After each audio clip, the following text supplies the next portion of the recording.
नमस्ते dear students. बहुत बहुत स्वागत है आपका पीटी एजुकेशन चैनल पे। मैं हूं गौरव चोपड़ा और आज हम बात करने वाले नॉर्थ कोरिया के मिलिट्री कैपेबिलिटीज के बारे में।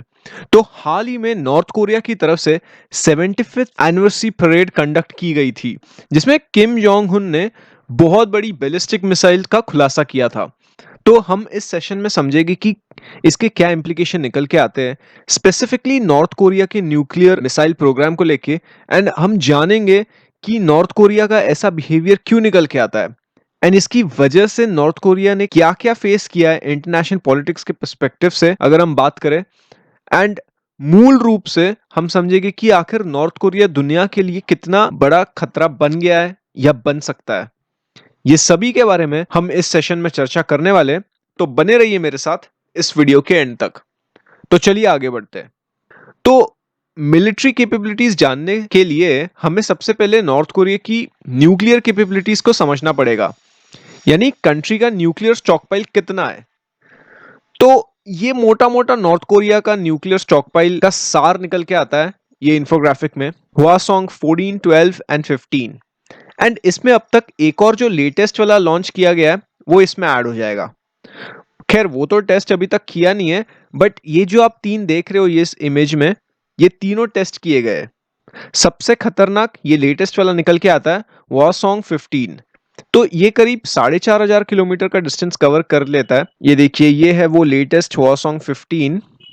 एंड एक्सपर्ट्स का मानना है इस पे ये इतना शक्तिशाली है कि यूएस मेनलैंड के हर एक रीजन पे जाकर ये गिरने की क्षमता रख सकता है। तो जो लेटेस्ट वाला इंटरकॉन्टिनेंटल बैलिस्टिक मिसाइल जो नॉर्थ कोरिया ने भी लॉन्च किया है वो इससे बड़ी है, वो इससे खतरनाक है। And it is believe to be one of the world's largest road mobile liquid fueled missiles. अब ये लेटेस्ट मिसाइल की तो फुटेज लाइव टेलीकास्ट तो की नहीं गई थी, तो जो पिक्चर से वही समझ आएगा। तो बेसिकली ये है वो मिसाइल जो रिसेंटली किम जोंग हुन ने अपने 75th एनिवर्सरी के परेड में लॉन्च की थी। तो हमें ये पता लग जाता है कि नॉर्थ कोरिया का एक बहुत वेल थॉट बड़ा न्यूक्लियर प्रोग्राम निकल के आता है, रिगार्डलेस कि जितने भी साउथ कोरिया या यूएस से उसने डिप्लोमेटिक टॉक्स किए उसका कुछ असर नहीं आया, उसका कुछ डी न्यूक्लियराइजेशन नहीं आया। तो हमें ये समझना पड़ेगा कि क्या दूसरे मुल्क शामिल है नॉर्थ कोरिया के न्यूक्लियर प्रोग्राम को एड करने में, असिस्टेंस देने में, प्रॉबेबली डायरेक्टली या इनडायरेक्टली। तो बेसिकली हम समझने वाले कि पिछले कुछ वर्षों में क्या नॉर्थ कोरिया को किसी भी तरह की सहायता मिली है, या फॉर दैट मैटर क्या नॉर्थ कोरिया को किसी भी तरह की आर्थिक सहायता मिली है, किसी भी तरह की असिस्टेंस। तो मेजरली तीन कंट्रीज यहाँ पे निकल के आते हैं, चाइना, पाकिस्तान, रशिया। रशिया ने नॉर्थ कोरिया को 1950s से लेकर 1980s तक उनके न्यूक्लियर प्रोग्राम के डेवलपमेंट में बहुत मदद की। Through Russia, North Korea was able to help build its nuclear research reactor. He was able to receive nuclear designs, and North Korea was also able to get some nuclear fuel and light water reactors. साथ ही साथ इसी दौरान करीब 1970s में North Korea को China से अच्छा cooperation मिल गया। इनफैक्ट यहां से बैलिस्टिक मिसाइल्स के चैप्टर का आगमन शुरू हुआ। भले डायरेक्टली कभी नॉर्थ कोरिया को चाइना या रशिया से वेपन डेवलपमेंट की मदद नहीं मिली, बट जितनी भी न्यूक्लियर फैसिलिटीज पे विजिट्स होती थी एंड उस विजिट्स में से दोनों मुल्कों के रिसर्च आइडियाज एक दूसरे के साथ शेयर होते थे, ये सभी ने नॉर्थ कोरिया के मिसाइल या न्यूक्लियर प्रोग्राम को आरंभ करने की उम्मीद मिल गई थी। ये सभी की वजह से नॉर्थ कोरिया के मिसाइल प्रोग्राम या न्यूक्लियर प्रोग्राम को आरंभ करने की उम्मीद दे दी थी।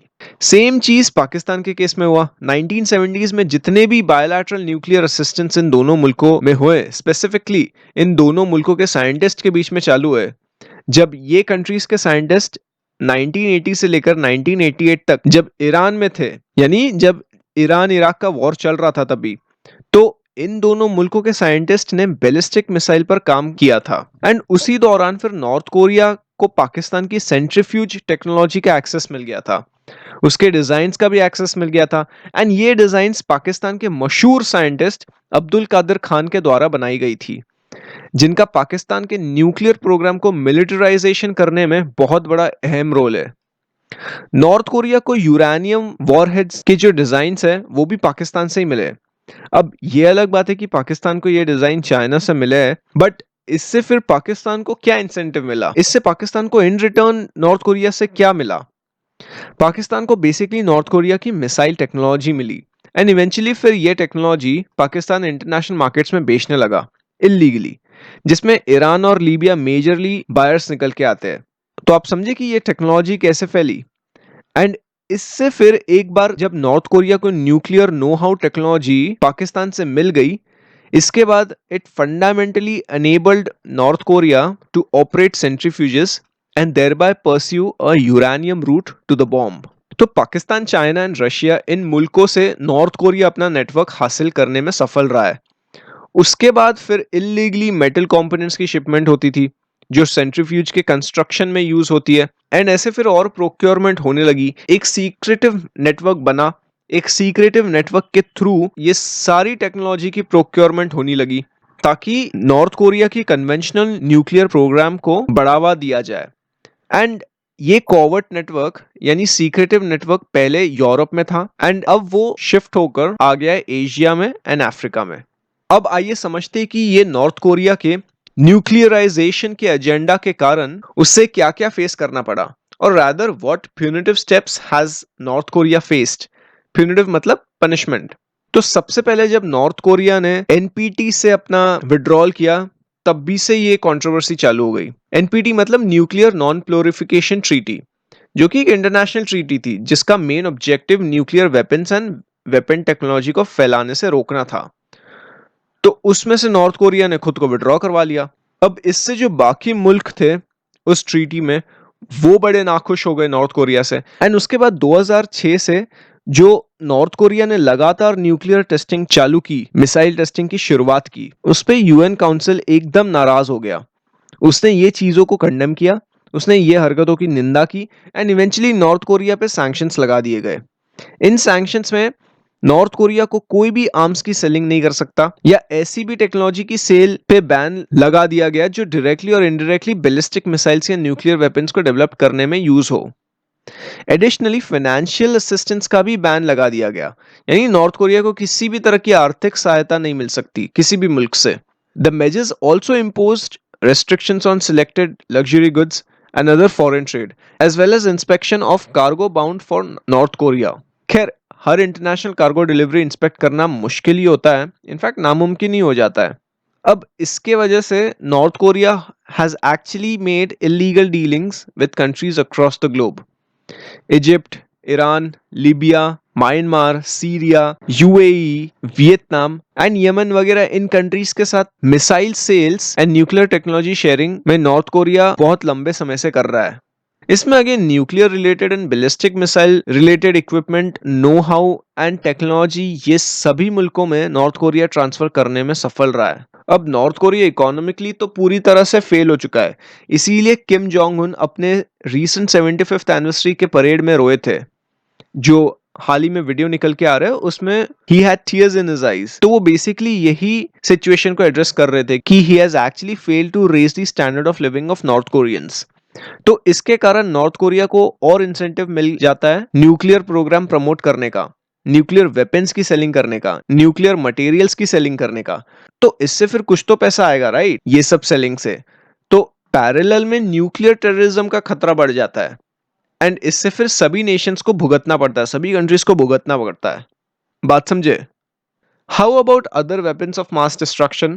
तो नॉर्थ कोरिया के पास केमिकल वेपन्स का लिटरली कलेक्शन पड़ा हुआ है। Sulphur mustard, chlorine, phosgene, sarin, VX nerve agents वगैरह, ये सब उसकी रिपोजिटरी में पड़ा हुआ है। North Korea is very well capable of producing nerve agents, blister agents, blood agents and choking agents. Blister मतलब छाला। नर्व एजेंट्स भी एक प्रकार के केमिकल वेपन्स ही होते हैं जो कि लिक्विड या वेपर फॉर्म में हो सकते हैं। इससे इंसान सीधे सीधे कोमा में जा सकता है या मौत भी हो सकती है। एंड चोकिंग मतलब उस केमिकल वेपन के द्वारा बंदे को घुट घुट के मार दिया जाए, mass choking event. So North Korea is estimated to have stockpiled between 2500 and 5000 tons of chemical weapons। अब ये अतरंगी चीजें ये सीधे सीधे रॉकेट्स, एयरक्राफ्ट्स या मिसाइल्स में डाल के फायर की जा सकती है। And moreover, the army also manufactures its own protective suits and detection systems for chemical warfare। अब ऐसा कहा जाता है कि पहले चाइना एंड सोवियत यूनियन यानी रशिया इन्होंने नॉर्थ कोरिया के केमिकल वेपन प्रोग्राम को डेवलप करने में खूब मदद की। अगर हम नॉर्थ कोरिया के बायोलॉजिकल वेपन्स की कैपेबिलिटीज को बात करें तो वो 1987 में बायोलॉजिकल वेपन्स कन्वेंशन का हिस्सा बन गया था। तो ये ट्रीटी बेसिकली बायोलॉजिकल वेपन्स के प्रोडक्शन, डेवलपमेंट, स्टॉक पाइलिंग या उन्हें एक्वायर करने की कोशिश, इन सभी पे बैन लगा दिया गया था। कोई भी कंट्री इनमें से कोई भी चीज नहीं कर सकती। एडिशनली 1988 में नॉर्थ कोरिया ने जेनेवा प्रोटोकॉल भी एक्सेप्ट किया, which prohibits the use of asphyxiating poisonous and other gases in warfare. But फिर भी नॉर्थ कोरिया पे हमेशा एक डाउट रहा है ये। In fact it has been alleged that it is involved in producing pathogens, यानी उसके पास कुछ हद तक पैथोजेंस प्रोड्यूस करने की क्षमता पाई गई है। Pathogens including anthrax, smallpox and pest यानी प्लेग। ऑल्दो इसकी वेपनाइजेशन की एबिलिटी अभी भी अनक्लियर है, लेकिन North Korea has been alleged to produce these kind of pathogens. अगर हम कन्वेंशनल मिलिट्री कैपेबिलिटी की बात करें तो नॉर्थ कोरिया के पास करीब 1.3 मिलियन यानी 13 लाख एक्टिव पर्सोनल है, which actually accounts for 5% of the total population. North Korea की टोटल पॉपुलेशन खाली 2.5 करोड़ है। 6 लाख लोग से ज्यादा रिजर्व्स में बैठे हुए हैं, यानी एक्स्ट्रा 6 लाख लोग पड़े, कभी भी युद्ध हुआ तो उनको बुला सकते हैं। In addition to these 1.3 million. समझ रहे हो? नॉर्थ कोरिया के कॉन्स्टिट्यूशन में सीधा नेशनल डिफेंस को सुप्रीम माना गया है through article 86 and is the supreme duty and honor of citizens which requires them to serve in the military. तो 2007 एंड 2017 के बीच में नॉर्थ कोरिया ने करीब 3.6 बिलियन डॉलर्स मिलिट्री पे खर्चा किया, यानी ऑलमोस्ट 10% ऑफ जीडीपी से ज्यादा का खर्चा किया। ऊपर से नॉर्थ कोरिया ने साउथ कोरिया की बॉर्डर की तरफ एमिनेशंस डिप्लॉय कर रखे हैं। कन्वेंशनल मिसाइल्स में से उसके पड़ोसी मुल्क जैसे जापान की तरफ निशाना साधे बैठा हुआ है। 2017 की यूएस डिपार्टमेंट ऑफ डिफेंस की रिपोर्ट के अनुसार north Korean military has more than 1300 aircrafts, nearly 300 helicopters, 430 combatant vessels, 250 amphibious vessels, 70 submarines, 4,300 tanks, 2,500 armored vehicles and 5,500 multi-rocket launchers. अब मैंने north Korea and south Korea का मिलिट्री पावर का comparison लगा दिया है आपके रेफरेंस के लिए। ये 2017 के नंबर्स है बाय द वे। अभी जो पिछले स्लाइड में हमने डिस्कस किया वो करंट फिगर्स थे, तो आपको एक रेफरेंस पॉइंट मिल गया है अभी कि नॉर्थ कोरिया की मिलिट्री कैपेबिलिटीज कितनी तेजी से बढ़ रही है। आप ये कंपैरिजन कर सकते हो। और ये नॉर्थ कोरिया का मिलिट्री साइट्स के पॉइंट्स। साउथ कोरिया में यूएस आर्मी का डिप्लॉयमेंट है, ये जैसे कि आप यहाँ पे देख सकते हो। ऑल्सो विथ थैड missile defence system and naval base with US troops. तो कोई मुझे बता सकता है कि थैड का फुल फॉर्म क्या है? THAAD। मुझे कमेंट थ्रेड में बताओ। Now let's talk about if North Korea poses a cyber security threat to the world. तो North Korea computer science, no how technology and cyber attack capabilities develop करते आ रही है।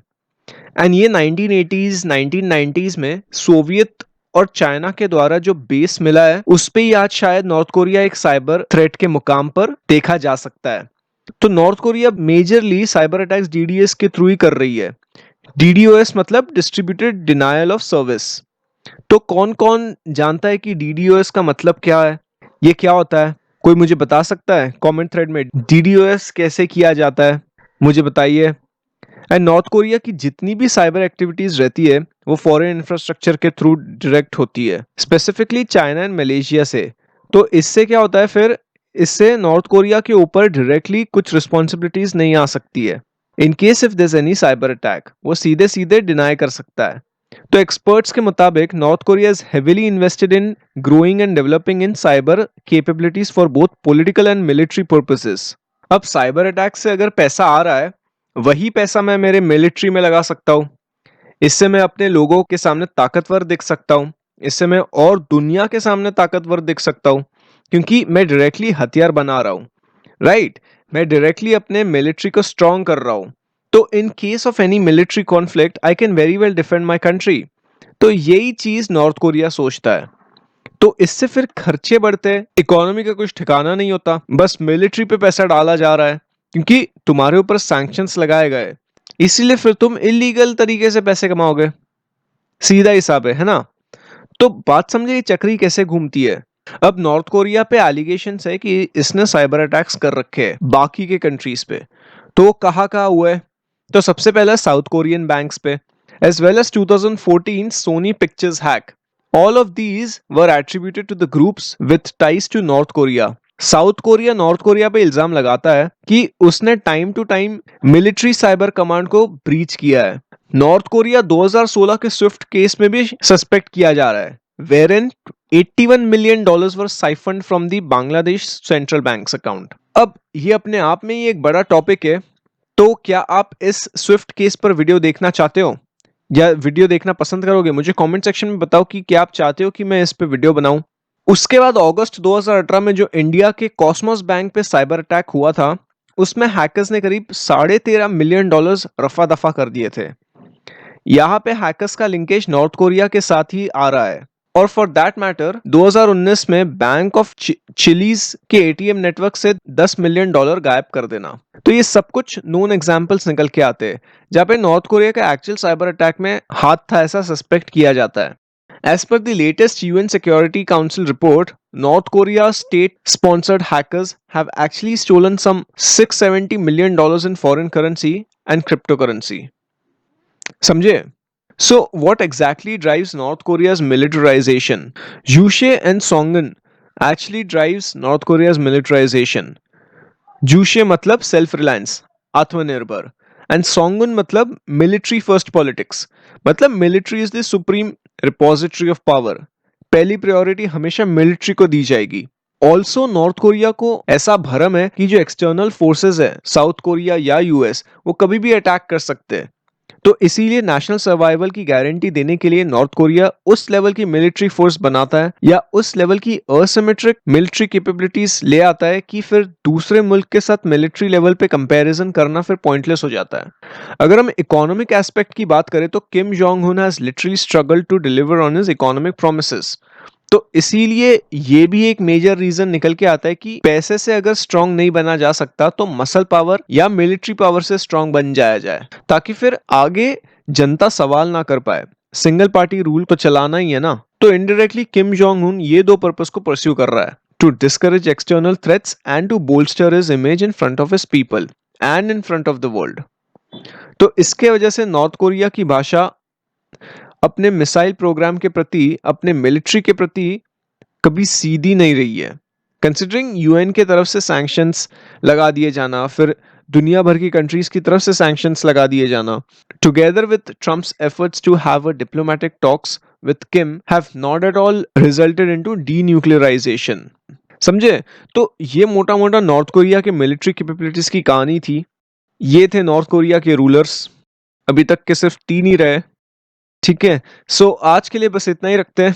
Hope आपको ये session useful रहा होगा। If you like this video make sure you hit that like button, share this video with your like minded friends, colleagues, और अगर आपका कोई सवाल या सुझाव हो तो उसे कमेंट सेक्शन में जरूर बताइए। We now come to an end to this session. Here are some useful resources for you from PD family, make use of these. उम्मीद करता हूँ ये सेशन आपको पसंद आया होगा। नमस्ते, जय हिंद।